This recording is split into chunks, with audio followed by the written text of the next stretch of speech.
पहला सौदा में आप सबका स्वागत है। बाजारों की खुलने की तैयारी, प्री ओपनिंग सेशन में। उससे पहले बता दूं आपको फटाफट एशियाई बाजारों का हाल और एसजेएक्स निफ्टी 58 अंक ऊपर और बाकी एशियाई बाजारों में हरियाली दिख रही है। हरे निशान के साथ कारोबार होता हुआ दिख रहा है। हालांकि बहुत बड़ी तेजी नहीं है, लेकिन ज्यादातर बाजार हरे निशान में। चीन देखिए हरे निशान में है। हांगकांग थोड़ा सा पॉजिटिव ट्रेड कर रहा है, 1/4% ऊपर है।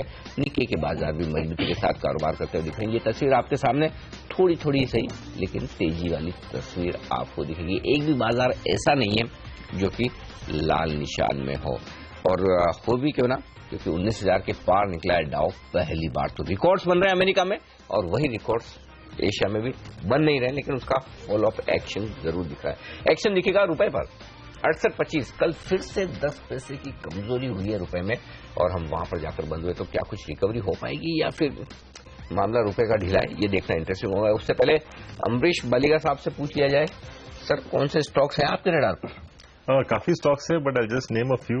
एंड सेक्टर वाइज के लिए सीमेंट, जहां पे काफी अच्छा करेक्शन हुआ है लास्ट 10-15 दिन में, I think that's one sector to be looked at, क्योंकि infra project should take off sooner than letter.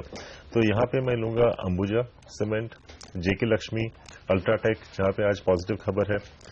And again, like I said earlier, consumer demand can start moving up much earlier than what the market is expecting. So from that point of view, I would look at Asian Paints, जहाँ पे nearly 30-32% का fall आया है last कई दिनों में.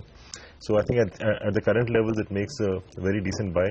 Others would be Dabur and ITC. फिर industrials और इंजीनियरिंग में मैं देख रहा हूँ कि केसी इंटरनेशनल, जहाँ पे काफी अच्छे ऑर्डर फ्लोज हैं। Looking at Sadbhav Engineering, Titagarh Wagon, alright, HEG, which I have recommended in the past on your channel. So I mean these are couple of stocks which I am picking up. Sadbhav Engineering, Titagarh Wagon, HEG, wow, तो कुछ mid caps भी हैं जहां पर आपकी नजर होनी चाहिए, और सीमेंट सेक्टर पर नजर है। डाबर एशियन पेंट पसंद है, ये राय निकल कर आती हुई। सन फार्मा, इस स्टॉक पर भी आज सबकी नजर रहने वाली है। JSC बायो साइंसेस की इन्होंने एक्विजिशन किया है, और साथ ही हलोल प्लांट का जो इंस्पेक्शन इस समय चल रहा है US FDA द्वारा, वो इंस्पेक्शन का भी आउटकम आना है, और ये प्लांट इनके लिए बहुत महत्वपूर्ण है। क्रेडिट स्विस की रिपोर्ट आई है, ये प्लांट अगर रिजॉल्व हो जाता है तो बड़ी तेजी बन सकती है। सन फार्मा बनेगी, पक्का बनेगी, और रिजॉल्व भी होगा, ये भी पूरी संभावनाएं नजर आती। तो सन फार्मा तो तेजी में रहेगा, इसमें कोई डाउट होना ही नहीं चाहिए। एक और स्टॉक वरुण बेवरेजेस, इस स्टॉक के चार्ट देखिए जरा आप। किरण, आपसे राय लेना चाहता हूँ, क्योंकि एक इंटरेस्टिंग खबर पढ़ा था मैं आज हेमंत, और ये कि लेड और हेवी मेटल्स ये पाए गए कई सारे सॉफ्ट ड्रिंक्स में। ये सरकार की एक रिपोर्ट है। अब ये सॉफ्ट ड्रिंक तो नहीं बनाते हैं, ये बात तो सही, लेकिन सॉफ्ट ड्रिंक बनाने वाली कंपनियों के लिए बोटल्स जरूर बनाते हैं। तो कोरिलेशन तो यही है वरुण बेवरेजेस का और कोक, पेप्सी वगैरह। तो सॉफ्ट ड्रिंक्स यही बनाते हैं। दरअसल पेप्सी ने इनको खाली बॉटलिंग करते हैं या बना के भी बेचते हैं? वो वहां से इनको सिरप मिलता है, और उसके बाद पानी वानी मिला के सॉफ्ट ड्रिंक बनाने का काम बॉटलिंग करने का। बॉटलिंग का मतलब वही हुआ, बना के बेचने। अच्छा, बना भी यही ना। ओके, चलिए, ये तो और भी बड़ी खबर है फिर तो। मैं सोच रहा था खाली बना बनाया आता है और फिर इनको खाली सिरप पैक आता है करके भेजना, ऐसा नहीं है। नहीं, अच्छा, तो बनाते भी यही है, भले उनका फॉर्मूला कोक पेप्सी देते होंगे। हाँ, उसका सिरप जो आता है वो वहां से आता है। चलिए ठीक है, तो अब बताइए कितना गिरेगा ये शेयर, किरण? अनिल जी, 430 एक बहुत इंपॉर्टेंट सपोर्ट है। अगर इसके नीचे चलता है तभी मंदी का रुझान इस स्टॉक में देखने को मिल सकता है, और फिर 405-410 के लेवल देखने को मिल सकते हैं। हाल ही की लिस्टिंग है, बहुत ज्यादा चार्ट डेटा नहीं है, तो जो बेस बिल्डिंग हुआ है इतने दिनों में जब से लिस्टिंग हुआ है वो 430 का है। अगर 430 के नीचे है तो मंदी करना बहुत इंपॉर्टेंट रहेगा। 430 के नीचे मंदी करना है, ओके चलिए। लेकिन एक ये दिक्कत खत्म नहीं हो रही रुपए की, बिल्कुल ये मजा नहीं आ रहा एक्चुअली। हर रोज गिर रहा है, कल भी 10 पैसे, आज फिर से 11 पैसे। तो डॉलर इंडेक्स थोड़ा अगर रुका भी है तब भी उसका फायदा मिला नहीं परसों, और कल फिर से कमजोर हो गया। आज FI के आंकड़े जब तक पॉजिटिव नहीं आएंगे ना, देखिए FI बिकवाली तो कर रहे हैं इक्विटी मार्केट में, उससे मूड तो खराब होता ही है। समझ में नहीं आ रही। चलिए ठीक है, FI बेच रहे हैं यहाँ पे 700,000 करोड़, कोई फर्क नहीं पड़ता बहुत बड़ा, खासतौर से तब जबकि डेट मार्केट जो इतना अट्रैक्टिव हो गया है, और जहां रेट कट साफ दिख रहे हैं, इंटरेस्ट रेट्स नीचे जा रहे हैं, जहां FIs का फिक्स इनकम में पैसा आना है, आ भी रहा है। उसके बावजूद रुपया, मुझे लग रहा है कि आरबीआई ने थोड़ा छोड़ दिया कि जितना सेटल होना है होने दो। नहीं तो ऐसे छोड़ दिया तो 70 हो गया था। कुछ लोगों से बात हो रही थी कि आरबीआई ने पकड़ के रखा हुआ है, इसलिए आज इस भाव पर है। अगर आरबीआई ने इंटरवीन नहीं किया होता, याद करिए पहले दिन जब, तरह ठीक भी है कि बहुत टाइम से करेंसी स्ट्रांग है तो थोड़ी डिवैल्यू होनी भी चाहिए, एक्सपोर्टर्स का भी टाइम आया है अब। चलिए, तो अच्छा, ये इस करेंसी के वीकनेस पर ही एक राय अमरीश आपसे ली जाए, खरीदेंगे आईटी शेयर या फिर अभी आपको बड़ा डर लगता है ट्रम्प साहब से? ट्रम्प साहब से तो उतना डर नहीं लग रहा है, क्योंकि किसी भी दिन रात को कुछ अनाउंसमेंट कर देंगे, सुबह आके सब 5% नीचे, ये सोच लीजिए। No, that is true, but then जैसे ही मैंने शायद लास्ट वीक या उसके पहले वीक में भी कहा था कि I mean Trump as a candidate and Trump as a president could be two different people. ठीक बात है। तो शायद उतना खराब न हो, but then in the last 4-5 months we have already discounted that to a large extent, क्योंकि हमने देखा कि काफी अंडर परफॉर्मेंस हुआ है आईटी शेयर से। So I would suggest that one should be looking at SIP, one should not be investing everything right now in IT. आस्ते आस्ते करके, ठीक है, धीरे धीरे करके आईटी शेयरों में पोजीशंस बनानी चाहिए, लेकिन रुपए की कमजोरी की जो चिंता है वो सबसे बड़ी चिंता है। और इस पर बात करने के लिए IFA ग्लोबल के CEO अभिषेक गोयनका हमारे साथ जुड़ चुके हैं। हाय अभिषेक, गुड मॉर्निंग। बताइए क्यों फिसलता जा रहा है रुपया? कल तो इक्विटी मार्केट्स ने अच्छा प्रदर्शन दिखाया, फिर भी रुपया कमजोर, और आज सुबह सुबह देखिए ग्लोबल मार्केट्स अच्छे हैं, फिर भी रुपया कमजोर। सही बात है। ये इस बार मेरे ख्याल से मंदी थोड़ी बरकरार रहेगी, जैसे अपने पहले डिस्कस कर रहे थे कि रुपया करीब जो ब्रेकआउट आई है, मेरे ख्याल से 69-70 तक हमें नजर आ सकता है डॉलर रुपये, क्योंकि अब जो इंटरेस्ट रेट कट्स की सिनेरियो इंडिया में ही बन रहे हैं और चारों तरफ इक्विटी से पैसा निकल रहा है और यूएस मार्केट ही अब सिर्फ पॉजिटिव में नजर आ रहा है, तो मेरे ख्याल से पैसा उस तरफ जाएगा। डेट मार्केट से काफी पैसा निकलेगा इंडिया से, क्योंकि यील्ड आर्बिट्राज एकदम खत्म हो गई है, और इक्विटी मार्केट्स भी आने वाले समय में कम से कम 4-5% डाउन जा सकते हैं। मेरे ख्याल से रुपया में कंटिन्यूस इम्पोर्टर बाइंग चालू रहेगी, और आने वाले समय पे नेक्स्ट 15-20 दिन समय पे इतनी वीकनेस आनी है वो 15-20 दिनों के अंदर ही आ जाएगी। मतलब दिसंबर में हो जाएगा जो होना है, राइट? हाँ, वही एक ट्रेंड रहती है रुपए की, रुपए में भी ब्रेकआउट आता है। हाँ, एक चीज बताइए अभिषेक जी, ये करेंसी मार्केट कितना रेट कट मान के चल रहा है? ये दिसंबर वाली पॉलिसी में कितना होगा हमारे यहाँ वाली पॉलिसी में? हमारे यहाँ में तो अभी तो क्वार्टर बेसिस लेके चल रहा है, बट ओवरऑल करीब 0.5%। और अगर 0.5% हो गया तो रुपया और गिरेगा ना? हाँ, डेफिनेटली। ओके, मुश्किल वाला वक्त है रुपए के लिए, और जाहिर सी बात है कि जब डेट मार्केट ये मानकर चल रहा है बॉन्ड यील्ड 6.3 पर आ गए हो, तो वो मानकर चल रहे हैं कि ब्याज दरें घटेंगी। हो सकता है 0.5% भी घटा दे उर्जित पटेल साहब, तो क्योंकि अब तो प्रधानमंत्री जी बोल रहे हैं, प्रधानमंत्री जी बोले वो ना हो।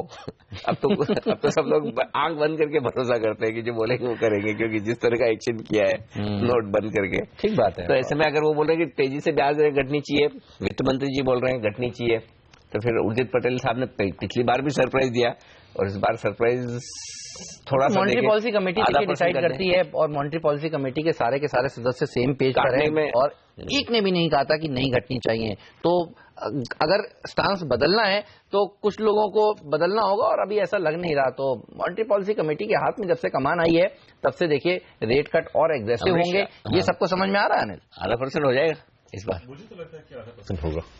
Yes, because I mean specially looking at the slow down, और इन्फ्लेशन तो कम होने वाला है because of the slow down. In the next 2-3 months will see inflation is coming down sharply. इससे बड़ा स्टिमुलस हो नहीं सकता दरअसल rate cut. And at the same time I clearly believe that government and RBI will have to stimulate the economy, and this is one way of doing. वो package देने वाले जमाने ना कांग्रेस के समय के थे, इतना करोड़ का राहत पैकेज, वो खत्म हो चुका है। कोई पैकेज किसी को नहीं मिलेगा, और अगर मिलेगा तो एक रेट कट का डोज मिलेगा।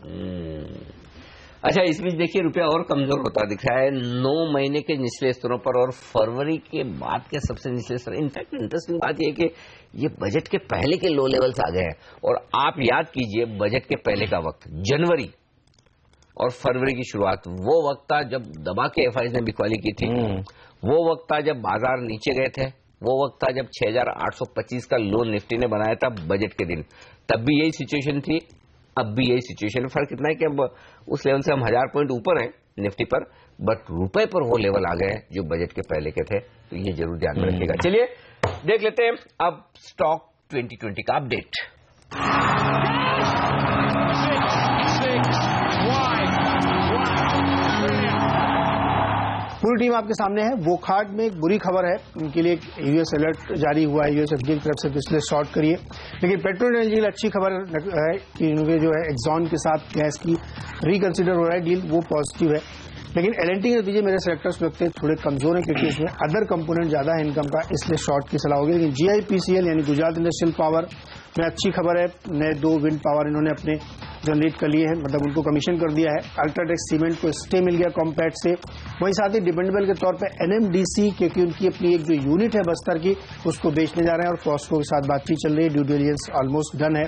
इंटेलेक्ट डिजाइन की दिया है जो रेटिंग है शॉर्ट टर्म और लॉन्ग टर्म, वो दोनों ही इंप्रूव किए क्रिसिल ने, वो पॉजिटिव है। A to Z इंफ्रा के लिए भी अच्छी खबर, क्योंकि 416 करोड़ का ये कर्ज उतारने जा रहे हैं, जो एक बड़ा पॉजिटिव माना जाएगा। इस माहौल में कोई आदमी कर्ज उतारने के लिए आगे बढ़ा। और टीवीएस इलेक्ट्रॉनिक्स डीमोनेटाइजेशन का जबरदस्त फायदा होगा, क्योंकि स्वाइप मशीन जो कार्ड की होती है वो ये कंपनी बनाती है और इसका फायदा होगा। सुमित इंडस्ट्रीज, मेरिल लिंच और प्रोमोटर की तरफ से जो बाइंग चल रही है उसका भी फायदा इसको होगा।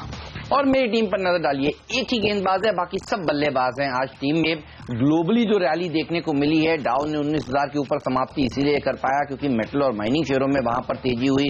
और आप देखिए आज घरेलू बाजार में भी ये सेक्टर सबसे अच्छा प्रदर्शन दिखा सकता है, इसीलिए वेदांता हिंदुस्तान जिंक को टीम में शामिल किया है। जब वेदांता अच्छा प्रदर्शन दिखाता है तब केन में भी रैली बनती है, केन को भी इसी लॉजिक से टीम में शामिल किया गया है। इंडिया सीमेंट के जब से नतीजे आए हैं, हर रोज लगातार ऊपर जा रहा है। कल एक्सपायरी से पहले यहां पर और शॉर्ट कवरिंग मूव्स देखने को मिल सकते हैं। जस्ट डायल कल के अच्छे बाजार में भी खराब प्रदर्शन दिखा रहा था, और अगर अगले महीने का फ्यूचर्स आप यहां पर शॉर्ट करेंगे तो शर्ती आपके पैसे बनेंगे। यहां पर आपकी नजर होनी चाहिए। फेडरल बैंक पर नजर रखिए, डिपेंडेबल का दर्जा इसे दिया है। अगला जो बाजार के लिए बड़ा इवेंट है वो आरबीआई की पॉलिसी 7 दिसंबर को है, और रेट कट की एक्सपेक्टेशंस में अच्छी रैली यहां से देखने को मिल सकती है। बैंकिंग स्टॉक्स में ये शेयर सबसे अच्छा प्रदर्शन दिखाएगा, और इसी लॉजिक से हाउसिंग फाइनेंस कंपनियों में डीएचएफएल को टीम में शामिल किया है। रियल एस्टेट शेयर के सेक्टर के 2 शेयर डीएलएफ और इंडिया बुल्स रियल एस्टेट पर भी मेरे सेलेक्टर्स काफी बुलिश हैं, और अंत भी मेटल सेक्टर से ही करना चाहेंगे। हिंडाल को ये शेयर सबसे अच्छा प्रदर्शन मेटल पैक में आज के दिन दिखा सकता है।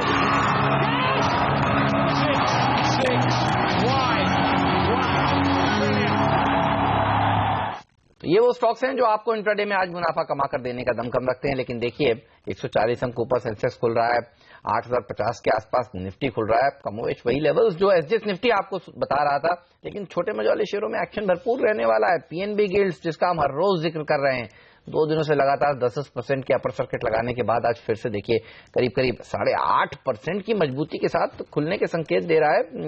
कुछ दिनों पहले प्रकाश दीवान जी ने ये स्टॉक रिकमेंड किया था, 3-4 दिन पहले अगले साहब कह रहे थे कि यहाँ पर है तो जरूर होल्ड करना चाहिए और खरीदारी करनी चाहिए। ये बताइए आप क्या करना चाहिए जिन्होंने उस राय को माना है, क्या होल्ड रखें, मुनाफा वसूल? परसों ही इसके बारे में बात कर रहे थे 46 पे, तो आई थिंक 46 का स्टॉप लॉस बनता है, और 65-66 का टारगेट है, तो होल्ड ही करना चाहिए। ओके, पीएनबी गिल्ड्स होल्ड करें जबरदस्त मजबूती के साथ, रोज ऊपर ये शेयर एक्शन में है। ये फ्यूचर रिटेल के जो सारे ये बिग बाजार में नोट बदलने वाली बात कही है सरकार ने, इनको कुछ फायदा होगा कि या खाली काम बढ़ेगा? मतलब कोई शेयर पे असर आना चाहिए क्या इसका? डेबिट कार्ड से 2,000 रुपए निकाल सकते हैं। फायदा तो एक ही हो सकता है, क्योंकि उसके कारण फुटफॉल्स बढ़ेंगे जो और खरीद के ले जाएंगे सर। शायद पैसे तो नहीं, पैसे नहीं, इसलिए तो लोग जा रहे हैं 2,000 निकालने के लिए। तो मतलब कोई ऐसा मटेरियल बेनिफिट लगता है? नहीं, क्योंकि जो भी जाएगा उसके पास डेबिट कार्ड तो रहेगा, डेबिट कार्ड से ट्रांजैक्शन कर सकते हैं इन फुट बाजार। तो मुझे लगता है कि आई थिंक जिसको खरीदना हो तो अमरीश अभी भी जाता होगा ना। अब तो वो लोग जाएंगे जिनको खरीदना नहीं है, लेकिन पैसे निकालने वो भी लाइन में लगेंगे। हाँ, वो तो है, पर पैसे निकालते वक्त उनको तो लाइक सामान तो दिखेगा, and it is possible that you could have some discretionary purchase at that point. Human habit है, अगर आप दुकान में जाएंगे तो कुछ तो लेंगे, कुछ तो खरीद के आएंगे ही। ये बात तो ठीक है। चलिए, तो इस खबर के चलते इस शेयर पर रखिएगा नजर। लेकिन कुछ स्टॉक्स जो खबरों के दम पर एक्शन में आज दिखने वाले हैं, एनएमडीसी देखिए 2% मजबूती के साथ ट्रेड कर रहा है, ट्रेड करेगा, और हिंडाल्को जैसे स्टॉक्स काफी मजबूत हैं। अब ये बताइए किरण, जिस तरह से मेटल कंपनियों में एक अच्छा रिवाइवल कल के सत्र में भी देखने को मिला, कोई स्टॉक मेटल सेक्टर से जो आपको अच्छा लगता हो? क्योंकि ग्लोबली भी हमने देखा यूएस में जो रैली हुई उसको लीड किया मेटल और माइनिंग सेक्टर नहीं। हेमंत जी, सबसे अच्छा चार्ट पैटर्न हिंडल्को में ही है और जब मार्केट गिर रहा है ये करेक्ट हुआ है पर लोअर बॉटम नहीं किया है। हायर टॉप हायर बॉटम का सिनेरियो अभी भी चालू है। मुझे लगता है अगर ये सिलसिला आज जैसे मार्केट थोड़ा सा बुलिश है तो इजीली 175 178 के टारगेट देखने को मिल जाने चाहिए। अगर कोई इन लेवल्स पे बाय करता है तो 165 का स्टॉप लॉस लगाने की सलाह दूंगा और टारगेट्स के लिए 175 178 के रखने चाहिए। ओके, ये है राय आपके लिए। और इसमें देखिए 140 अंक ऊपर दिख रहा है सेंसेक्स और निफ्टी 50 अंक ऊपर, 49 अंक ऊपर खुलने के संकेत। 8050 ये वही लेवल है, पहला टारगेट लेवल वहीं पे खुल रहा है। तो अब थोड़ा नीचे खुलता तो बड़ा कॉन्फिडेंस रहता था हेमंत की और खरीद लिए, जहाँ खुले वहीं खरीद लीजिए, लेकिन हम उस लेवल पर खुल रहा है तो थोड़ा देखते हैं क्या खुलते थोड़ी प्रॉफिट बुकिंग आती है और उसके बाद बढ़ पाते हैं। तो मेरे ख्याल से 8025 जो लेवल वागले साहब भी बात कर रहे थे, कल का हमारा जो टारगेट था वहां मिले तो फिर सुबह सुबह इंटरडे में एक बार खरीदारी कर लेनी चाहिए वागिल साहब, क्यों, क्या कहेंगे? 8030 के ऊपर मैंने होल्ड करने की बात की। होल्ड तो हो जाएगा, मतलब 50 खुला, पहले 15 मिनट भी आप वेट कर लीजिए, उसके ऊपर से 20-25 पॉइंट की प्रॉफिट बुकिंग आ भी गई तो भी वहां पे होल्ड हो जाएगा ऐसा लगता है। मतलब कल का हाई जो है 8019 का, मुझे नहीं लगता कि वो इतना जल्दबाजी में तोड़ेगा, उसके ऊपर बने रहे तो फिर मजबूती है। चलिए, तो ये इस वक्त आपके लिए एल&टी टॉप गेनर है, 2% ऊपर खुलने के संकेत दे रहा है इस वक्त, और गेल में 2% के आसपास की मजबूती है। सिर्फ डॉक्टर और बीपीसीएल ये दो स्टॉक ऐसे जो कमजोरी के साथ खुलने के संकेत दे रहे हैं निफ्टी में, बाकी शेयर मजबूत ज्यादा नजर आएंगे। और एफएनओ में सबसे ज्यादा गिरने के संकेत दे रहा है वो खाड है, 3% की गिरावट के साथ ये खुलने के संकेत देता है। और वरुण बेवरेजेस जिसका आप जिक्र कर रहे थे, हालांकि वॉल्यूम कम होता है इसमें, लेकिन 1.5% नीचे ये भी खुल रहा है। 445 रुपए की इश्यू प्राइस के नीचे वरुण बेवरेज 435 रुपए के आसपास अब आता हुआ दिख रहा है, तो इश्यू प्राइस तोड़ता हुआ ये नजर आ रहा है। एक और स्टॉक एचपीएल इलेक्ट्रिक, हाल ही का आईपीओ, ये भी रोज पिटता है। आज देखिए फिर 6-6.5%, मेरे को याद है तो इतना 200 का हाई बनाया था इसने तो। एचपीएल इलेक्ट्रिक, इसका हाई देखा जाए ये तो काफी तेजी से गिरा है एक्चुअली, बड़ा इंटरेस्टिंग है। तो इसके नतीजे कुछ दिनों पहले शायद कमजोर आए, रिजल्ट के बाद मेरे ख्याल से लिस्टिंग के बाद पहले ही रिजल्ट था, बड़ी तेजी से गिरा। ये एक और स्टॉक है जहां पर काफी मार पड़ी है पिछले कुछ दिनों में, तो 52 हफ्तों के हाई से, या यूं कहें कि लिस्टिंग के बाद की तेजी पूरी तरह से हो चुकी है खत्म। हाँ, 60% नीचे ये दिख रहा है अपने 52 वीक हाई से। चलिए, मजबूत शुरुआत करेंगे भारतीय बाजार की, ये तो तय है, लेकिन ऊपर खुलने के बाद किस तरफ जाएंगे ये है सवाल। जवाब मिलने वाला है सिर्फ 6 सेकंड बाद। शुरुआत करेंगे और इस बीच मिड कैप इंडेक्स देखिए 5% मजबूत है। बैंक निफ्टी 16,650 का पहला टारगेट नहीं खुलता हुआ दिख रहा है। 165 अंक मजबूत खुला है। सेंसेक्स और निफ्टी पर मजबूती 47 अंकों की होती हुई दिख रही है। आधा % की दमदार तेजी के साथ दिग्गज खुलते हुए दिख रहे हैं। Mid cap index century marker 5% ऊपर है और 0.5% ऊपर है बैंक निफ्टी। ये है शुरुआती कारोबार का रुझान। तो पहली टिक पर 8,050 पर रुके हैं हम, उसके पार नहीं निकले, देखते हैं आगे क्या होता है। लेकिन 3% की मजबूती के साथ एल&टी है टॉप गेनर, हिंडाल्को 1.5% ऊपर, अंबुजा अल्ट्राटेक सीमेंट शेयरों में मजबूती लौटती हुई दिख रही है। टाटा ग्रुप के शेयर चमक रहे हैं। टाटा स्टील, टाटा पावर ये मजबूती के साथ आज खुलते हुए आपको नजर आएंगे। यहां है तेजी। कमजोरी का है जी 1.25% कमजोर इंडसइंड बैंक, डॉक्टर रेड्डी में मामूली प्रॉफिट बुकिंग आती दिख रही है। लेकिन आज का स्टार परफॉर्मर निफ्टी में एल&टी जहां खुला वहीं से बढ़ रहा है, 3.25% मजबूत है। यहां कमजोरी अभी तक नहीं हुई है। लेकिन आज का सबसे बड़ा कमजोर खिलाड़ी है वोकहार्ट, 3.5% नीचे, हेवल्स 3.5% नीचे। तो ये दो स्टॉक वायदा कारोबार के सबसे ज्यादा दबाव बनाते हुए एल&टी टॉप गेनर, आईबुल रियल और डीएलएफ ये दो स्टॉक और हैं जहां पर अच्छी मजबूती होती दिख रही है। एनएमडीसी 1.5% मजबूत है, एक साइड में 1% के आसपास की तेजी। बाजार की तेजी काफी कम होती हुई दिख रही है। अब 15 अंक मजबूत बचा है निफ्टी और सेंसेक्स में महज 55 अंकों की तेजी बची है। तो कुल मिलाकर बैंक निफ्टी से दबाव बनता हुआ दिख रहा है, क्योंकि बैंक निफ्टी ने अपनी काफी तेजी कम कर ली, महज 25 अंक ऊपर है। बिल्कुल। और देखिए एचडीएफसी बैंक और एचडीएफसी को, एचडीएफसी ट्विंस दोनों ही कमजोर है। मारुति कमजोर, ऑयल एंड गैस में ओएनजीसी अच्छा प्रदर्शन दिखा रहा था, आज ये भी शेयर कमजोर है। बीपीसीएल में भी देखिए थोड़ी गिरावट देखने को मिल रही है। एफएमसीजी पैक में एचयूएल, आईटीसी दोनों में नरमी देखने को मिल रही है। वोकहार्ट तो खैर 3% नीचे है ही खबरों के दम पर, लेकिन आप देखिए LNT भी जो 3-3.25% तक मजबूत हो रहा था, उसमें भी थोड़ी मुनाफा वसूली होती हुई दिख रही है। तो बाजार ऊपर जाने के लिए आज थोड़ा सा अटक रहे हैं कल की एक अच्छी रैली के बाद, लेकिन शॉर्ट कवरिंग मूव्स कई शेयरों में देखने को मिल रहे हैं। DLF जैसा कि आप कह रहे थे मजबूत है, इंडिया बुल्स रियल एस्टेट में तेजी देखने को मिल रही है, आयशर मोटर पिछले कई दिनों से दबाव में था, आज 2% उछला है ये स्टॉक, और आयशर मोटर के साथ साथ बजाज ऑटो भी देखिए मजबूती के साथ ट्रेड कर रहा है। तो कई स्टॉक्स हैं जहां पर आज अच्छा रुझान देखने को मिल रहा है, लेकिन कमजोरी भी कई शेयरों में देखने को मिल रही है। ये साफ तौर पर इस समय समझ में आ रहा है। GMR इंफ्रा जैसे स्टॉक्स में जरूर मामूली सी तेजी के साथ इस समय ट्रेड होता हुआ नजर आ रहा है। जस्ट डायल 1% कमजोरी के साथ ट्रेड करता हुआ। IRB इंफ्रा के लिए आज भी कोई रिस्पाइट नहीं है, कल की गिरावट और गहराती हुई नजर आ रही है, और दबाव में IT कंपनियां भी हैं। विप्रो देखिए यहां पर प्रेशर आज गहराता हुआ नजर आ रहा है। तो तेजी करने का मूड है नहीं ट्रेडर्स का, ऐसा समझ में आ रहा है। बैंक निफ्टी देखिए हर निशान से लाल निशान में आता हुआ, और किसी भी वक्त निफ्टी भी लाल निशान में खिसकने के लिए तैयार करता हो। इसलिए हम कह रहे थे कि अगर 8050 पर खुलेगा तो मुश्किल, नीचे खुलता तो खुलते ही एक शॉर्ट कवरिंग आ सकती थी। तो कल के तेजी करने वाले ट्रेडर्स टूट पड़े कि मौका मिल रहा है 8050 पर बेचा जाए, और कही रहे हम कि 8100 को पार करना इतना आसान होगा नहीं। लेकिन एक चीज अच्छी है वो ये कि लाल निशान में अभी तक फिसला नहीं है। कल के हाइस के आसपास निफ्टी होल्ड होता हुआ दिख रहा है। 8019 का हाई था, लगभग उसी लेवल के आसपास। तो बहुत बुरे भी नहीं है, ऐसा नहीं कि बहुत खराब दिख रहा हो मामला, लेकिन हाँ जैसी मजबूती की उम्मीद थी वो भी मिसिंग है इस वक्त, ये साफ तौर पर दिख रहा है। आइए जो स्टॉक्स एक्शन में दिख रहे हैं उन पर राय ली जाए हमारे एक्सपर्ट से। LNT 0.3% मजबूत है। किरण चार्ट देखकर बताएं अगर किसी की तेजी या मंदी की पोजीशन है तो उनके लिए क्या लेवल्स अहम है इस वक्त? अनिल जी आज गैप से खुला है और आज का लो करीबन 1355 है, तो 1350 या 1345 के स्टॉप लॉस के साथ लॉन्ग पोजीशंस अगर किसके पास हो तो रखने चाहिए। ऊपर में मुझे लगता है कि 1380 1390 के लेवल्स आज देखने को मिल सकते हैं। इस लेवल पे अगर क्लोज होता है 1380 1390 के, तो मुझे लगता है और भी तेजी अगले 1-2 ट्रेडिंग सेशन में देखने को मिल जाएगी, जो कि इजीली 1410 1420 तक स्टॉक को ले जा सकती है। पर अगर 1350 के नीचे चला जाता है तो वापस एक बार 1330 और उसके निचले स्तर देखने को मिलेंगे। तो मेक और ब्रेक लेवल वैसे भी 1350 है। लेकिन बैंक निफ्टी नहीं देखिए आज मूड बिगाड़ा है, और एक सेक्टर जो अच्छा प्रदर्शन दिखा रहा है और हम कह भी रहे थे वो मेटल सेक्टर है। आप देखिए वेदांता 1% ऊपर है। जब वेदांता मजबूत होता है तो केन में भी तेजी बनती है, वैसा आज देखने को मिल रहा है। टाटा स्टील 1.25% ऊपर, हिंडाल्को 1.5% की मजबूती के साथ ट्रेड करता हुआ। तो NMDC देख लीजिए ये भी 1.25% मजबूत है। हिंदुस्तान जिंक देखिए यहाँ पर 1% के आसपास की तेजी देखने को मिल रही है। तो ये सेक्टर मजबूती के साथ आज खुला है और कमजोर या सुस्त बाजार में भी आउट परफॉर्म कर रहा है।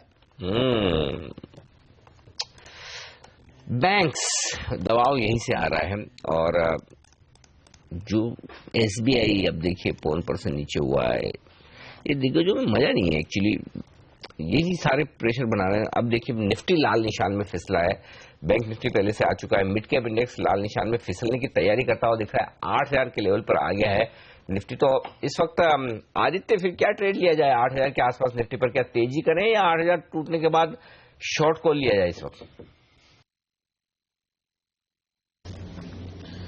अनिल जी मुझे लगता है कि ये एक शुरुआती वोलेटिलिटी है, लेकिन मार्केट यहाँ पे सेटल होना चाहिए। यहाँ से वापस एक अप मूव हमको बाइंग देखने को मिलेगी। तो मुझे लगता है कि मार्केट फ्लैट हुआ है, काफी अच्छी एक बाइंग अपॉर्चुनिटी दी है। वापस निफ्टी में एक लॉन्ग पोजीशन इनिशिएट करके चल सकते हैं विद स्टॉप लॉस ऑफ 7950। और हमको लगता है कि वापस निफ्टी 8080 से लेकर 8120 तक के लेवल कल तक दिखा सकता है। तो ये काफी अच्छी बाइंग अपॉर्चुनिटी मिली है इंटरडे में, यहाँ पे बिल्कुल एक बाय करके चलना चाहिए। अमरीश IRB देखिए 2% कमजोर, कल डेज लो पर समाप्ति हुई, नंबर्स कमजोर आए, क्या और नीचे आ सकता है? जैसे वर्गे साहब बोल रहे थे, I think we can see lower levels of possibly 160 165। मैं तो सोच रहा था 170 तक आएगा, but I think this is the range where one should start buying. I don't think one should wait for the low. मुझे लगता है कि 175 176 में थोड़ा बहुत क्वांटिटी लेना चाहिए। यदि 160 जाता है then I think one should buy more, because if you're looking at slightly longer term, if you're looking at the next 9 months to 12 months, I think this is the best level to start buying. तो 160 तो अभी दूर है, लेकिन आज देखिए गिरावट यहाँ देखने को मिल रही है। वागले साहब ने सुबह सुबह कहा था इसको बेचना चाहिए, भेल को बेचना चाहिए, का टारगेट है ना वागले साहब का, भेल को बेचना चाहिए। भेल में भी देखिए गिरावट के साथ ही कारोबार हो रहा है। एक और बात वागले साहब ने कही थी, अगर आपको LNT में कंफ्यूजन है तो आपको भेल के साथ साथ सीमेंस बेचना चाहिए, और अब आप देखिए वो भी कमजोर होना शुरू हो गया। तो कैपिटल गुड स्पेस में थोड़ी सी कमजोरी देखने को मिल रही है। एलएनटी को एक तरफ रखिए, लेकिन बाकी स्टॉक्स देखिए कमजोरी के साथ एनालाइज ट्रेड करते हुए। बिल्कुल, और यहाँ पर दबाव है। सीमेंस भी आज नतीजे पेश करेगा अपने, और नतीजों के पहले यहाँ पर थोड़ी प्रॉफिट बुकिंग का माहौल दिख रहा है। बहुत ज्यादा ट्रेडिंग की अपॉर्चुनिटीज दिख नहीं रही है हेमंत। आज कोई ऐसा बड़ा एक्शन होता दिखे वैसा है नहीं, एक्सेप्ट मेटल कंपनी देखिए सबसे अच्छी हैं। आप टॉप 10 स्टॉक्स देखिए एफएनओ में, NMDC, Vedanta, Hindalco, Tata steel, top 10 में 4 कंपनियां तो स्पॉट हो रही हैं जो मेटल सेक्टर से हैं। बेस्ट मेटल स्टॉक अगर कोई खरीदना हो, आदित्य बताइए।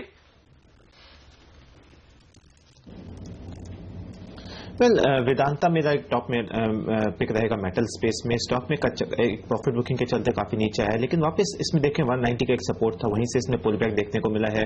तो यहां से वापस 220 से लेकर 225 तक के लेवल वेदांता में देखने को मिल सकते हैं। करंट लेवल्स पे एक लॉन्ग पोजीशन इनिशिएट कर सकते हैं with stop loss of 204। Vedanta में तेजी हो सकती है। कुछ देर पहले किरण कह रहे थे हिंडाल्को उनको सबसे अच्छा लगता है। मेटल सेक्टर, अमरीश, जब ये डिमोनेटाइजेशन का डर नहीं था ना मार्केट में, तब सब लोग कह रहे थे कमोडिटीज पर वो बुलिश है, और मेटल क्योंकि दाम बढ़ रहे थे तो शेयर पसंद आ रहे थे। क्या गिरावट में ये सेक्टर आपको अच्छा लगता है? I think from a trading point of view yes, पर इन्वेस्टमेंट पॉइंट ऑफ व्यू से I would be a bit cautious, क्योंकि ये सब स्टॉक्स काफी चल चुके हैं। If you see the last 9-10 months, काफी stocks even large caps have given you 100-150% sort of return। तो मुझे लगता है कि इस लेवल पे from investment point of view one should B a bit cautious, but momentum है तो शायद ट्रेडिंग पॉइंट ऑफ व्यू से ले सकते हैं।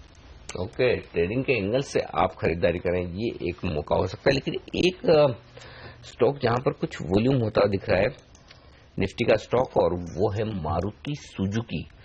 मारुति के चार्ट्स देखिएगा किरण, और मारुति में 2 बड़े ट्रेड दिख रहे हैं मेरी स्क्रीन पर, 18,000 शेयरों के, यानी कि 36,000 शेयरों का, यानी वॉल्यूम थोड़ा सा होता दिख रहा है, डिलीवरी बेस वॉल्यूम होता दिख रहा है। 2 बड़े ट्रेड हुए हैं, और ये हुए हैं मारुति में 4,912 पर। क्या ये उछलने के लिए तैयार है? क्या ये शेयर कुछ दिख रहा है ऐसा कि तेजी बन सकती है?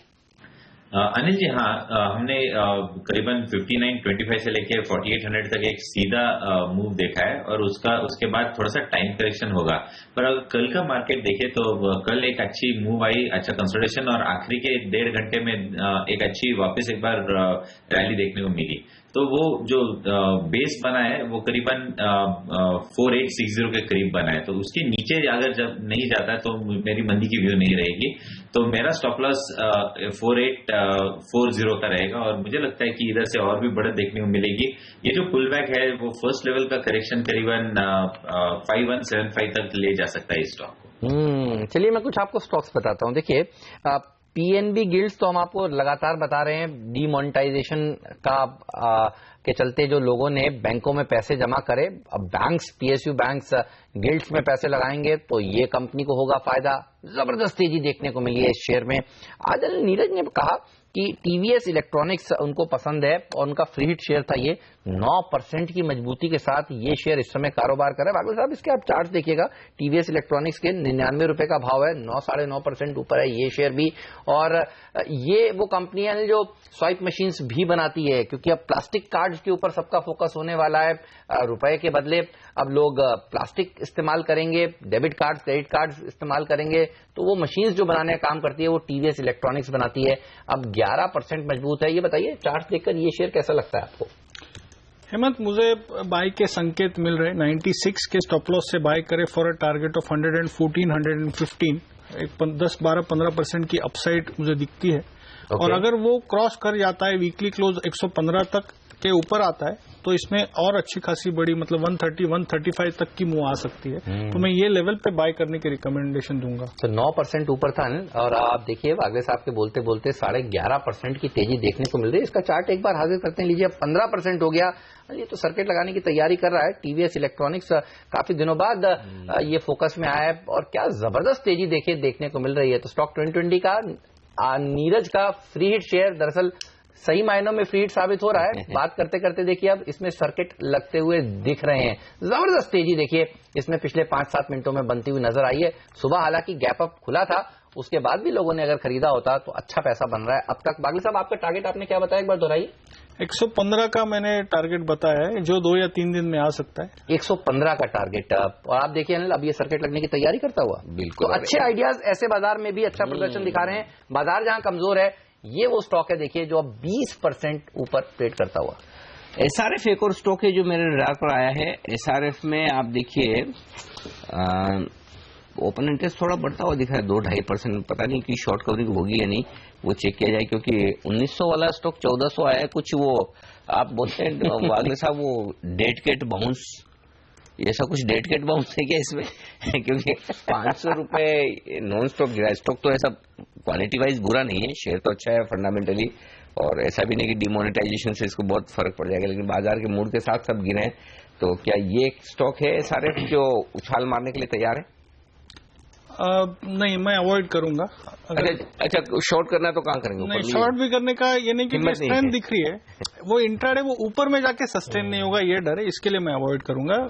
बाय करना है तो 1485 के ऊपर सस्टेन होने दीजिए, फिर 1550-60 के व्यू के लिए बाय कर सकते हैं। 1485। ओके। जो अब नई इकोनॉमी वाले ये जो पूरा कंफ्यूजन है, देखिए नोटों के चलते प्लास्टिक के ऊपर जो लोगों का फोकस होगा, कोई सेक्टर या स्टॉक जिसको फर्क पड़ेगा? अभी जो बात करते हैं TVS इलेक्ट्रॉनिक की, I have got a slightly different view. Okay.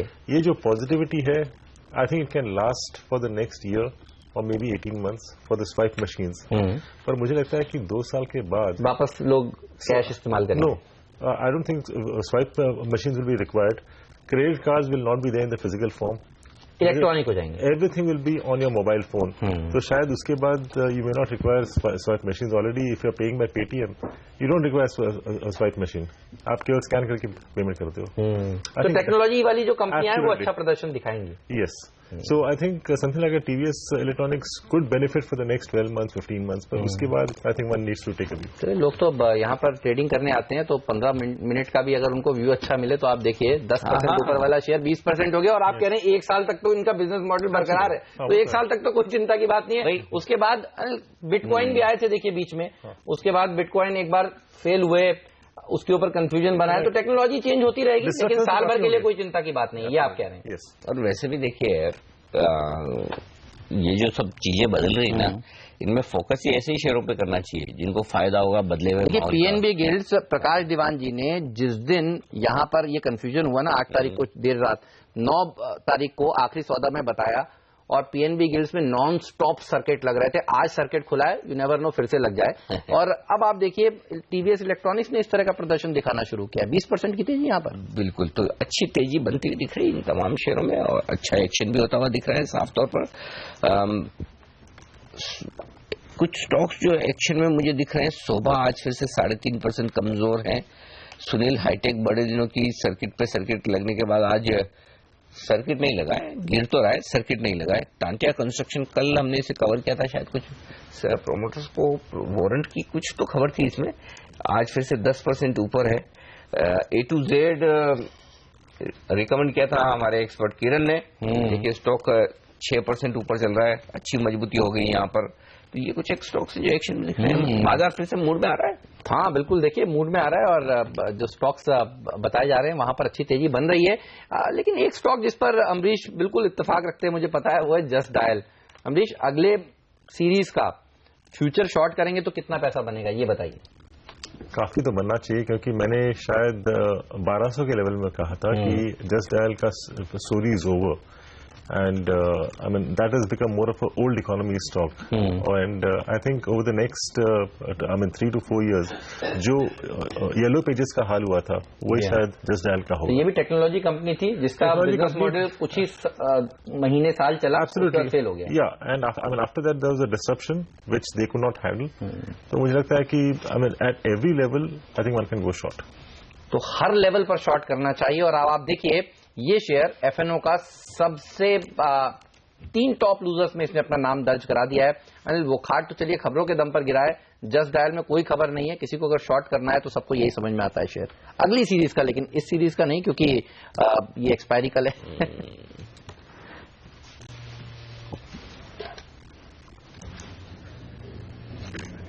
Okay, चलिए वक्त एक छोटे से ब्रेक का। इस ब्रेक के बाद लौटेंगे, हम लेकर आएंगे आपके लिए हमारे एक्सपर्ट्स की राय तो देखते हैं और कहाँ आपके लिए मौके। इस बीच बाजार थोड़ा बेहतर होता हुआ दिख रहा है। मिड कैप इंडेक्स पर आप देखिए यहाँ पर 0.5% के आसपास की तेजी हो गई है और एक बार की लगा है ऐसा कि बाजार थोड़ा नीचे जा रहा है, लेकिन एक अच्छा करेक्शन निफ्टी में 8,000 के आसपास का हुआ है। तो जो आदित्य कह रहे थे कि खरीदारी का मौका आ गया है, वो वाकई में दिखा है और उसके बाद अब तेजी होती दिख रही है। चलिए ब्रेक के बाद हमारे तमाम एक्सपर्ट हमारे साथ हैं, आप भी बने रहिए।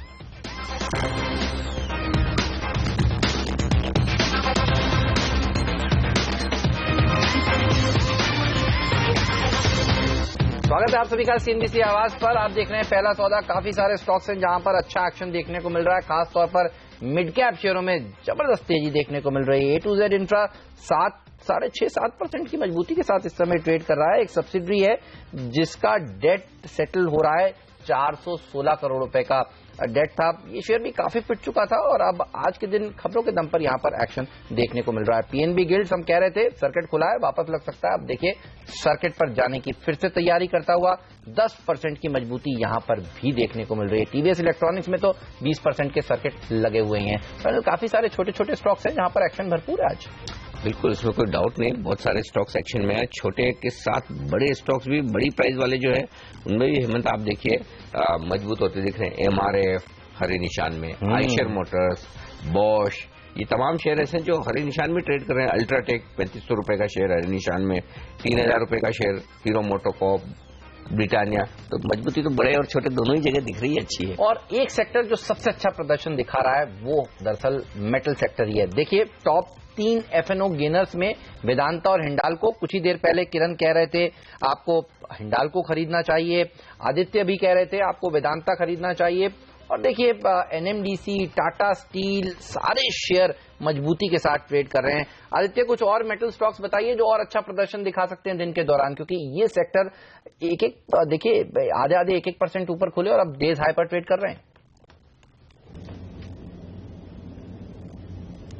NMDC में एक लॉन्ग पोजीशन जरूर इनिशिएट किया सकती है। स्टॉक में काफी बड़े मूव के बाद हमने अच्छा खासा रिट्रेसमेंट देखा, 140 से स्टॉक 108 तक आया है। ओवरऑल स्टॉक का स्ट्रक्चर काफी पॉजिटिव है। ये जो करेक्शन हुआ है इसमें ऐसा लॉन्ग पोजीशन इनिशिएट करने के लिए यूज करना चाहिए। पोजिशनली इसको इसमें एक बाइंग की जा सकती है विद स्टॉप लॉस ऑफ 104। इसमें हमको लगता है कि 135 से 140 इसमें मीडियम टर्म में देखने को मिल सकता है। किसी को ट्रेडिंग के लिए देखना है तो 114 के स्टॉप लॉस से ले सकते हैं इसके अंदर लॉन्ग पोजीशन। 120, 122 तक इसमें टारगेट रहेंगे। ओके किरण, कमिंस, ये स्टॉक देखिए चार्ट पर, यहाँ पर क्या दिखा है, क्योंकि 770 के आसपास ये स्टॉक ट्रेड कर रहा है। ओपन इंटरेस्ट बड़ा जोर से बढ़ा है इस स्टॉक में, आज 36% ओपन इंटरेस्ट बढ़ा हुआ दिखा है इस सीरीज में और स्टॉक नीचे से रिकवर करता हुआ दिखा है। ये इंटरेस्टिंग है।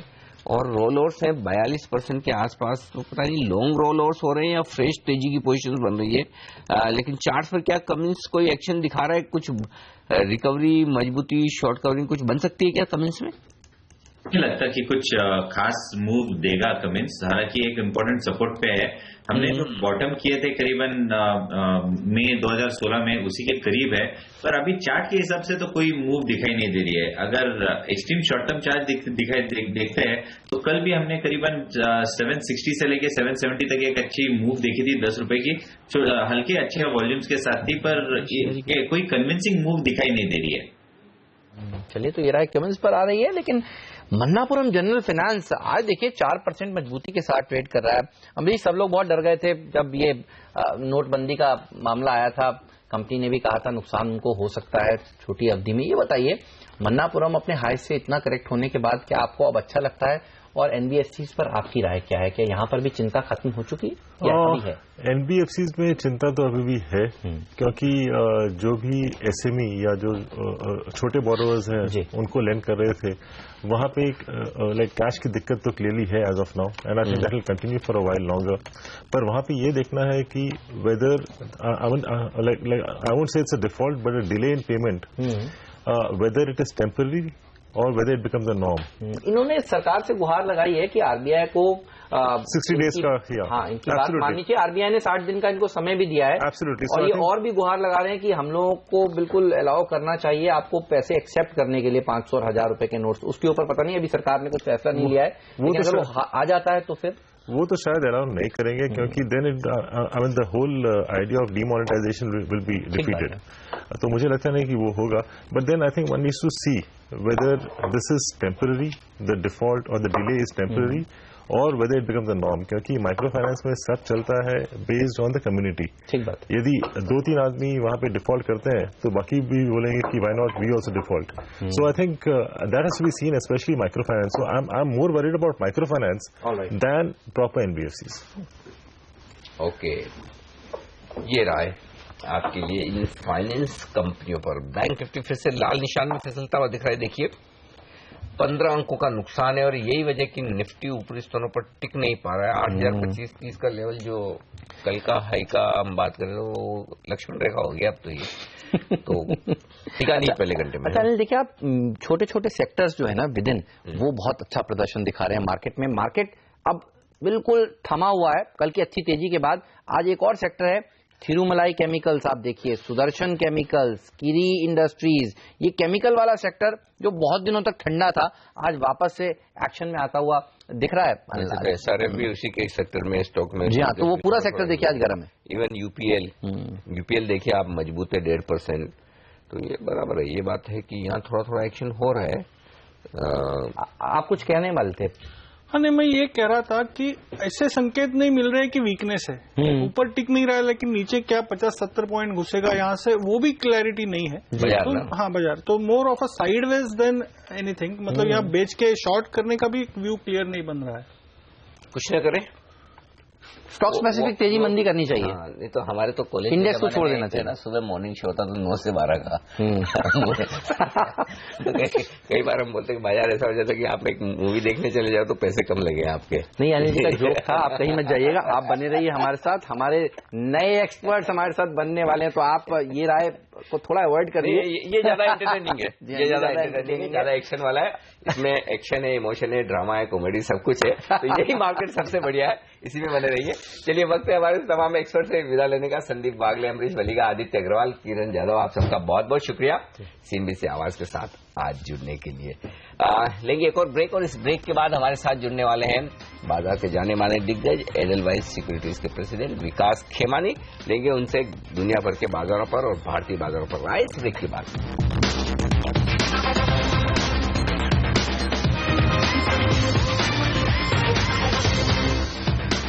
सुस्त बाजार, सीमित दायरे में उतार चढ़ाव के बीच कारोबार। आगे के डायरेक्शन के लिए बात करते हैं बाजार के जाने माने दिग्गज और एडलवाइज के प्रेसिडेंट और सीईओ विकास खेमानी साहब हमारे साथ कार्यक्रम में शामिल हो चुके हैं, जो हिंदुस्तान के बाजारों पर और दुनिया भर के बाजारों पर गहरी पकड़ रखते हैं। विकास जी, क्योंकि आपके तो इतना बड़ा एफआईएस क्लाइंट बेस है, और हमको तो सबसे बड़ा डर वही लग रहा है कि ये बेचना ही नहीं बंद कर रहे हैं। पूरा नवंबर हो गया, अक्टूबर से शुरू किया, क्यों बेच रहे हैं एफआईएस इतना, और कब रुकेंगे? अनिल जी, ये एक जो हुआ है ये यूएस इलेक्शंस के रिजल्ट्स की वजह से हुआ है, क्योंकि जो एक वहाँ पे जो नए प्रेसिडेंट आए हैं उनकी पॉलिसीज है, उनकी वजह से यूएस डॉलर स्ट्रांग हुआ है। और आप देखेंगे तो जितने भी इमर्जिंग मार्केट्स है भारत विश्व के, उन सब में आउटफ्लो हुआ है। तो ये कि है कि जो इजी मॉनिटरिंग पॉलिसी का दौर था, वो ऐसी एक्सपेक्टेशन बन रही है कि वो शायद कम हो जाए और लूज फिस्कल पॉलिसीज चालू हो जाएंगी, specially in developed countries like US. उससे आई थिंक एक शॉर्ट टर्म डॉलर स्ट्रांग हो रहा है, और शॉर्ट टर्म में जो इमर्जिंग मार्केट से आउटफ्लो हो रहा है उसका इम्पैक्ट भारतीय बाजारों पर भी पड़ता है, क्योंकि जो चूंकि भारतीय बाजार भी एक इमर्जिंग मार्केट की जो बास्केट है उसके पार्ट है, और इंडिया बाजार पे सब लोग ओवरवेट है, तो उनमें अगर जब आउटफ्लो आएगा तो नेचुरल है कि इंडिया में भी सेलिंग आएगी। ये हमने जब भी इमर्जिंग मार्केट रिलेटेड सिचुएशन हुई है, चाहे वो फरवरी में थी या फिर जब भी हुई है, लास्ट अगस्त में थी, तो ये एक सिचुएशन बनती है और उसका इम्पैक्ट होता है। वही अभी हम देखने को मिले। तो जैसे जैसे ये एक ट्रांजिशनरी फेज है वो पीछे जाएगा, आई थिंक ये सेटल हो जाएगा। और चूंकि दूसरे इमर्जिंग बाजारों के बनिस्पत इंडियन बाजार काफी बैलेंस्ड है, अच्छे हैं, पर ये खाली एक टेम्परेरी लिक्विडिटी रिलेटेड सिचुएशन की वजह से आपको सेलिंग मिल रही है, पर धीरे धीरे ये पैसा इंडियन बाजारों में आएगा, इसमें कोई दो राय नहीं है। तो इसलिए बहुत पैनिक करने की जरूरत नहीं है कि क्या कोई इंडिया को लेकर नेगेटिव नजरिया है, ऐसा नहीं है। ये एक जो चेंज हो रहा है विश्व के बाजारों में उसका एक इम्प्लीकेशन है, और ये ऐसा नहीं है कि बहुत लंबा चलेगा, पर ये अनसर्टेनिटी का एक माहौल है, थोड़ा अगले 1-2 महीने बना रहेगा। उसके बाद आई थिंक मुझे लगता है जैसे जैसे वो प्रेसिडेंट बनेंगे उनकी क्या पॉलिसीज आएंगी उसके ऊपर निर्भर करता है कि आगे कैसा माहौल बनता है। पर मुझे लगता है एक इंडिया का जो बाजार है वो दूसरे इमर्जिंग मार्केट में भी धीरे धीरे डीलिंग होएगा, पर उसमें एक समय लगेगा, उसमें कुछ सालों लग जाएंगे। और पर ये जो सिचुएशन है मुझे लगता है अगले 2-3 महीने एक अनसर्टेन बनी रहेगी। चलिए, तो अगले 2-3 महीने अनिश्चितता बनी रहेगी FIS की बिकवाली के चलते। लेकिन विकास जी, ये बताइए, डीमोनेटाइजेशन के मुद्दे को आपने किस तरह से रीड किया? आपके क्या विचार हैं इस पर? और जो अचानक से बाजार घबरा गया है, उसको उभरने में कितना समय लगेगा? तो आई थिंक जो अभी बाजार कब मेरे ख्याल से जो घबराया है वो दोनों का इम्पैक्ट है। एक नहीं तो एक खाली डीमोनेटाइजेशन पे नहीं डालना चाहिए। आई थिंक यूएस इलेक्शन और डीमोनेटाइजेशन दोनों का कंपोजिट इफेक्ट है। क्योंकि डीमोनेटाइजेशन में मेरा ये व्यू है कि एक स्ट्रक्चरली बहुत ही अच्छा मूव है ये, और कपल्ड विद जीएसटी दोनों जो एक इनफॉर्मल इकोनॉमी है इसको मेन स्ट्रीम इकोनॉमी में लाने में मदद करेंगे। इसमें कोई बात दो राय नहीं है कि एक short term inconvenience, short term slow down in the growth for 1 और 2 क्वार्टर होगा, उसमें कोई दो राय नहीं है। कुछ एक्सपर्ट्स है जो बोल रहे बहुत ज्यादा होगा, पर मेरा ये मानना नहीं है कि इसका इम्पैक्ट 2 क्वार्टर से ज्यादा लास्ट करेगा। धीरे धीरे थिंग्स नॉर्मल आ जाएंगी जैसे जैसे सिस्टम में लिक्विडिटी वापस जाएगी। जो consumer oriented, specially discretionary consumer oriented companies है और सेक्टर्स है, उन पे थोड़ा इम्पैक्ट एक बार शॉर्ट टर्म में आएगा, पर ये मुझे लगता है अगले साल वापस नॉर्मल हो जाएगा। तो मैं नहीं मानता कि इसके बहुत ज्यादा लॉन्ग टर्म पॉजिटिव इम्पैक्ट है या नेगेटिव कोई इम्पैक्ट है।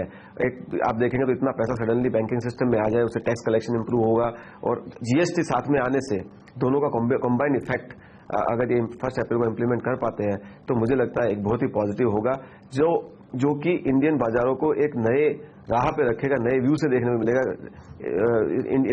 जो विश्व के इन्वेस्टर्स हैं उनके नजर में इंडियन मार्केट्स की परसेप्शन काफी चेंज हो जाएगी। अच्छा, तो विकास जी, फिर खरीदारी शुरू कर देनी चाहिए? यदि हाँ तो कहाँ? जी, मेरा ये मानना है अनिल जी कि इंडियन मार्केट जिस सिचुएशन में है, जिस हिसाब से काम हो रहा है, every dip should be used an opportunity to buy. आप अगला 1-2 महीने जो भी है अगर इसमें एक सिस्टमिक तरीके से इन्वेस्ट करें, म्यूचुअल फंड्स के थ्रू करें, मेरा मानना है। और जो भी अगर सेक्टर्स को भी देखना चाहें तो जो भी डोमेस्टिकली ओरिएंटेड इकोनॉमी है वो कुछ मतलब मेरा व्यू उन पर कुछ बदलता नहीं है। वही सेक्टर्स हैं जो आने वाले 3 से 5 साल में करेंगे। अभी चूंकि एक बहुत अच्छा मौका आया है डीमोनेटाइजेशन को लेके, काफी कंजम्पशन स्टॉक्स इस छोटे शॉर्ट टर्म पैनिक को लेके 30 से 35% डाउन हो गए हैं। काफी स्टॉक्स ऐसे हैं, तो मुझे लगता है कि वो एक अच्छा अपॉर्चुनिटी है उसको ग्रैब करना चाहिए, क्योंकि स्ट्रक्चरली कंजम्पशन तो इंडिया में रहने वाला ही है, और इससे जो अनऑर्गेनाइज सेक्टर से ऑर्गेनाइज की तरफ ये और जीएसटी के कंबाइंड इफेक्ट से जो होगा उसका इम्पैक्ट इन कंपनीज पे ज्यादा होगा। तो ये करेक्शन भी आया हुआ है और स्ट्रक्चरली पॉजिटिव भी है। तो उस सेक्टर मेरे को लगता है कंजम्पशन रिलेटेड डिस्क्रिशनरी या नॉन डिस्क्रिशनरी को देख के ये मौका एक गोल्डन अपॉर्चुनिटी है, खरीदना चाहिए। सर, ये बताइए, जो अगला इवेंट नियर फ्यूचर में हमें दिख रहा है, 7 दिसंबर को आरबीआई की पॉलिसी है, एक्सपेक्टेशंस है कि 25 बेसिस पॉइंट का रेट कट होगा। आपकी अपनी उम्मीद क्या है, इतना होगा या इससे ज्यादा भी हो सकता है? अभी ये तो गवर्नर पर निर्भर करेगा कि अभी कैसे करे। मौका बहुत सही है, आई थिंक कर सकते हैं, पर चूंकि एक माहौल बना हुआ है कि फेड रेट का हाइक भी हो जाए, तो हो सकता है गवर्नर एक कॉशियस अप्रोच लेके ना भी करे या फिर खाली 25 बेसिस पॉइंट रखे। तो पर मुझे लगता है हमारा एक एक्सपेक्टेशन है कि मार्च तक 50 बेसिस पॉइंट का कट आना चाहिए। वो 2 टुकड़ों में आता है कि 1 टुकड़े में आता है, ये निर्भर करेगा। मुझे लगता है हो सकता है गवर्नर फेड की पॉलिसी का सॉर्ट ऑफ इम्पैक्ट करने के बाद ही कुछ एक मन बनाए, विचार बनाए, पर डेफिनेटली ये साल में ऐसा लगता है कि 50 बेसिस पॉइंट तक रेट तो कम आना चाहिए। सर, ये बताइए, डीमोनेटाइजेशन के चलते जो सरकार के पास पैसा आने वाला है, जो बाजार भी मानकर चल रहा है, क्या आपकी नजर है बजट में सरकार इंफ्रास्ट्रक्चर के ऊपर बड़ी स्पेंडिंग करेंगी? एक सवाल तो ये, और दूसरा, आपकी क्या उम्मीदें हैं बजट में? किस तरह के बड़े रिफॉर्म्स सरकार की तरफ से उम्मीद करनी चाहिए बाजार को? मेरा मानना है एक जो इन्होंने जो ब्लैक मनी का कर्व का काम किया है, दूसरा जीएसटी आ रहा है, तो एक इनफॉर्मल इकोनॉमी को फॉर्मल में ला रहे हैं, और इसको सपोर्ट करने के लिए, इसको इंसेंटिवाइज करने के लिए जो इनकम टैक्स की रेट्स हैं उनको इफेक्टिव इनकम टैक्स की रेट, चाहे वो मिनिमम स्लैब को बढ़ाए या फिर रेट को कम करे, पर इफेक्टिव टैक्स रेट जो है उनको सिग्निफिकेंटली कम करना चाहिए। मेरा ये मानना है कि शायद हो सकता है for individuals and it can go to as high as 10 lakh rupees and for corporates anyway there is a guidance that कि 25% तक टैक्स रेट ले आएंगे, तो हो सकता है उस डायरेक्शन में एक मीनिंगफुल कदम सरकार उठा सकती है। तो मेरा मानना है एक बहुत बड़ी एक्सपेक्टेशन आफ्टर दिस मूव बन जाती है कि जो corporate income tax rate and individual income tax का इफेक्टिव रेट है वो सिग्निफिकेंटली कम होना चाहिए और शायद उस मामले में आएगा। और दूसरा मुझे लगता है इंफ्रास्ट्रक्चर के साइड में government has been always serious and they have been trying to push aggressively. So इस पर्टिकुलर मूव से मुझे लगता नहीं कुछ स्पेशल मूवमेंट आएगा। गवर्नमेंट हैज बीन कमिटेड, चाहे वो रेलवेज हो, रोड्स हो, अर्बन इंफ्रा हो, सब जगह से आई थिंक एक पुश गवर्नमेंट ने ऑलरेडी बनाया हुआ है। आई थिंक मुझे लगता है जो एक्स्ट्रा पैसा है उसमें शायद कुछ और नए जो इनिशिएटिव गवर्नमेंट को लेना चाहिए उसके ऊपर शायद काम हो जाए। जैसे कि एक बैंक, बहुत सारा मुद्दा उठता है बैंक रिकैपिटलाइजेशन के ऊपर, कैसे बैंक सरकार फंडिंग करेगी, हो सकता है एक हो जाए। चूंकि आई थिंक सरकार ने कभी नहीं कहा कि पैसे की कंस्टेंट है अभी हमारे पास, आई थिंक सरकार कह रही है कि पैसे हमेशा हम लोग मैनेज करेंगे। तो मुझे लगता है कि उस पैसे का क्या ट्रीटमेंट होगा वो तभी पता चलेगा जब तक ये पता नहीं चलेगा कितना क्वांटम आएगा। पर मुझे लगता है कि सरकार का सेकंड हाफ में टैक्स कलेक्शन का रेट काफी बढ़ जाएगा, जैसा कि हमारे को काफी फीलिंग्स आ रही है by interaction with the market place. I think tax collection जो है स्पेशली डायरेक्ट टैक्स काफी बढ़ जाएगा, तो उससे सरकार के पास एनी बहुत लीवे रहेगी to spend in various sort of ways and mean. Vikas ji, हम तो कन्विंस हो गए, आपने जो बोला सब कुछ बढ़िया है, लेकिन आप एफआईएस को कन्विंस कीजिए। इतने आपके बड़े बड़े क्लाइंट हैं, उनको बोले थोड़ा बेचना रुके भाई, बेचे ही जा रहे मतलब कोई हिसाब किताब तो उसी की वजह से चल नहीं रहा। अच्छा, अब ये बताइए कि फिर खरीदारी क्या है जी? ये जो कंजम्पशन से जुड़े स्टॉक्स हैं, एफएमसीजी वाले जो इतने पिट गए हैं, अच्छे शेयर एशियन पेंट्स जैसे हैं जिनको देख के लगता है ब्लू चिप्स हैं ये सब है, क्या वहां पर अब खरीदारी शुरू करनी चाहिए? मेरा मानना है ये गोल्डन अपॉर्चुनिटी है जो कंजम्पशन रिलेटेड स्टॉक्स है जिनमें काफी गिरावट आई है इस सिचुएशन को लेके, क्योंकि ये इम्पैक्ट 2 क्वार्टर से ज्यादा नहीं लास्ट कर सकता है। ऐसा नहीं है कि इंडिया में अगर इंडिया में कंजम्पशन स्टोरी खत्म हो गई तो आई थिंक इंडिया में we should stop India story. तो आई थिंक इंडिया में पर कैपिटा इनकम ग्रो होगी, जीडीपी ग्रोथ होगी, उसका नेचुरल इम्पैक्ट ऑब्वियसली कंजम्पशन पे होगा और प्रीमियम कंजम्पशन पे होगा। सो आई थिंक ये सब तो चलने वाला ही है। अभी राइट नाउ करंटली एक बहुत बड़ा नीजर्क रिएक्शन आया है जिसको लोग लेके, पर मुझे लगता है ये एक बहुत बड़ी अपॉर्चुनिटी भी है। तो जहां पे भी बहुत बड़ा अच्छे गुड क्वालिटी कंपनीज में बड़ा करेक्शन देखने को मिला, काफी अच्छी बैंकों में एक बड़ा करेक्शन देखने को मिला है, जबकि मुझे लगता नहीं कि उनमें कुछ बहुत बड़ा बिजनेस मॉडल चेंज हो गया, उससे शायद इस एक्ट से शायद बढ़ावा ही मिला है। तो मुझे लगता है कि हर सेक्टर में अच्छी क्वालिटी कंपनीज हैं, उनमें काफी करेक्शन आया है, उसको यूज करना चाहिए इस अपॉर्चुनिटी को इन्वेस्ट करने के लिए। परफेक्ट, बहुत बहुत शुक्रिया विकास जी आपका हमारे लिए वक्त निकालने के। एफआईएस का रुझान, ग्लोबल मार्केट्स, डिमोनेटाइजेशन, हमारे बाजार और तमाम सेक्टर्स पर अपनी राय हमारे दर्शकों को देने के लिए। और बाजार फिसलते हुए ऊपरी स्तरों से जैसे कि उम्मीद थी कि एक्सपायरी के एक दिन पहले होगा उतार चढ़ाव, 8050 को छूने के बाद अब 8000 के भी नीचे। पहला सौदा में आज के लिए इतना ही, लेकिन आप कहीं मत जाइए, बने रहिए हमारे साथ ही। प्रियंका लेकर आएंगी आगे का एक्शन, कमोडिटी बाजार की ओपनिंग से लेकर आपके तमाम सवालों के जवाब। फिलहाल हम दोनों को दीजिए इजाजत, नमस्कार।